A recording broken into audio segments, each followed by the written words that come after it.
So welcome to this little new series I'm doing about I've already done EPAC decades in review series. Like now I think it's time to do something in new ones about talking, but instead of talking about specific decades in EPAC, I'm gonna talk about specific seasons again. Obviously I think we know what happened last season, so I'm not gonna do a video on last season. Or probably maybe one day we'll try and do a video on every season, but this season I'm going to focus on is going to be the one that's pretty special to my heart, and that's 2000. That's the 2009 Pacific Hurricane season. 2009 was a little bit of a minor miracle in the EPAC. 2009, what was interesting about it was that this is a big case. You know, I've ranted several times on about how El Nino years tend to be late activity starters and such. Well, 2009 is a classic example of that.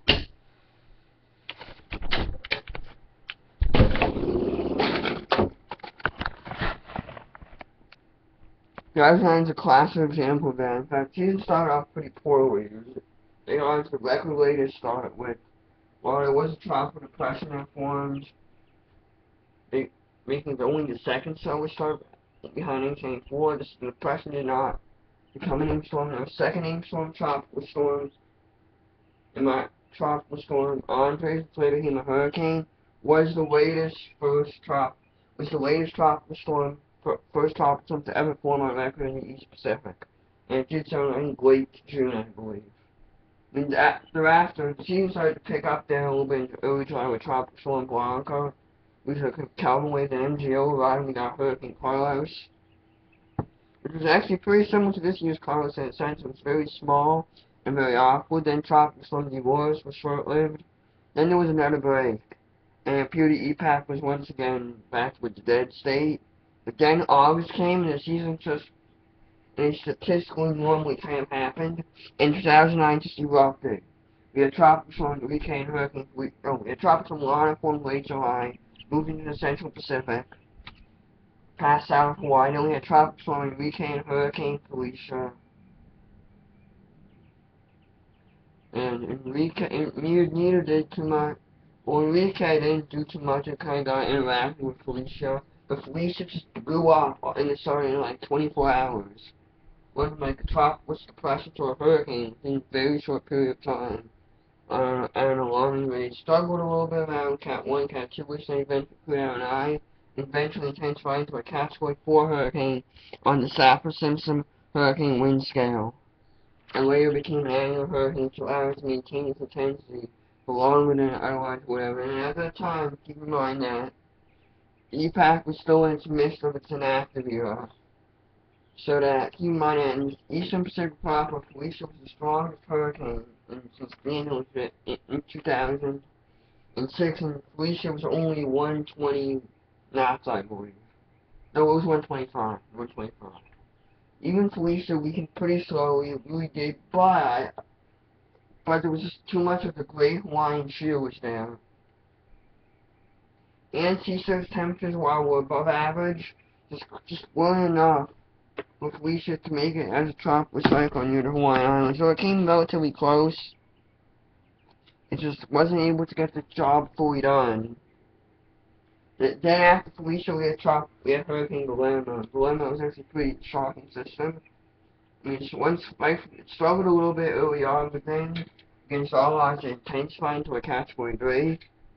Almost made a run at Category 4. It was actually a pretty strong hurricane.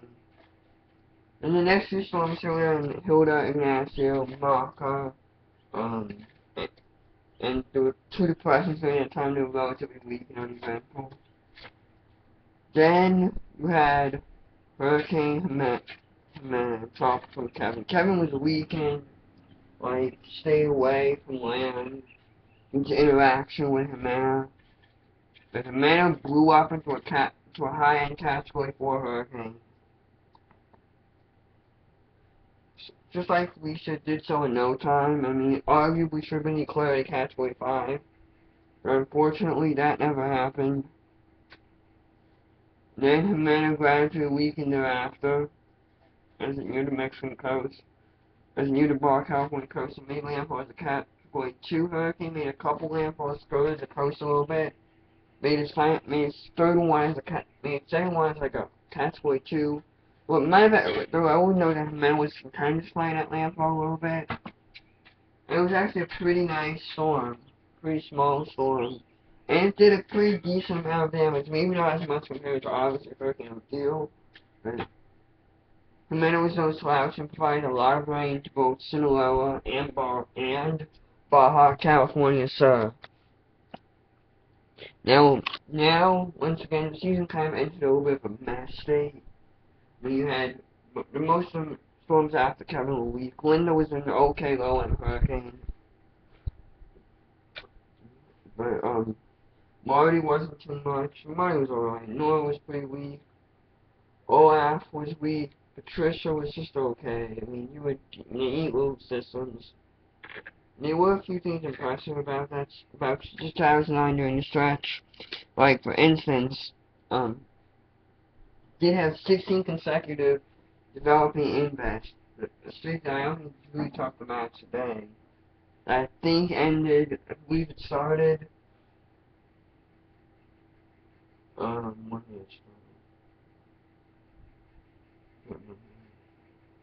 Oh yeah, it started in Tropical Depression 1 year. I think it lasted, I can't remember, but it started as a but the point is, there was like a 16 streak that ended in an invest between,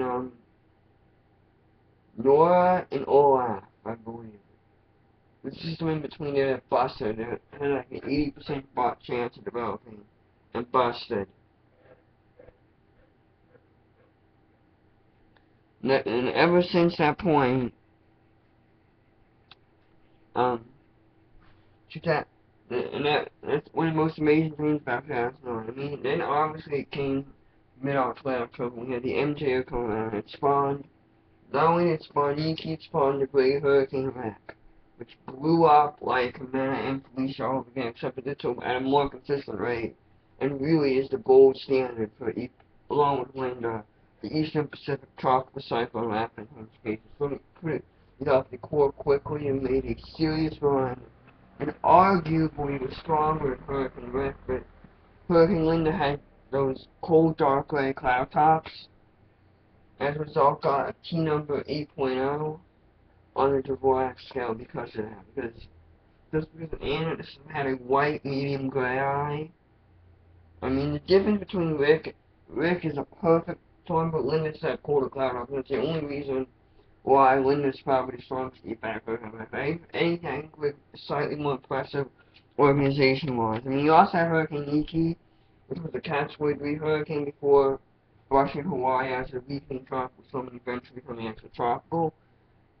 And that ended by those games was considered an epic season with a lot of highs, even though some of the systems were weak. And the Ace was only in the near normal range. It had ups and downs. That'll wrap up this video. Bye.